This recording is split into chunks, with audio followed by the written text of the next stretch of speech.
చెప్తున్నాడు. దేవుని దృష్టికి హేయమైన రెండవ క్రియ కలలాడు నాలుక. ఎవరైతే కలలాడు నాలుక కలిగి ఉంటారో వారిని దేవుడు హేయులుగా ఎంచుతున్నాడు, వారిని దేవుడు అసహించుకుంటున్నాడు.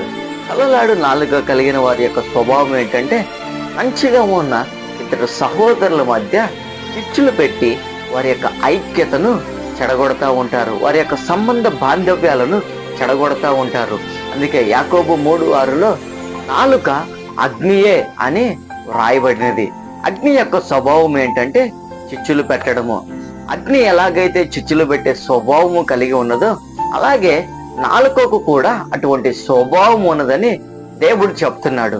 ఒకవేళ నీ జీవితంలో కూడా నీవు కలలాడు నాలుకతోటి సహోదరుల మధ్య ఐక్యతను, సంబంధ బాంధవ్యాలను చెడగొడుతూ ఆనందాన్ని పొందుతున్నావేమో, జాగ్రత్త, నువ్వు ప్రమాదంలో ఉన్నావు. నీ జీవితాన్ని నువ్వు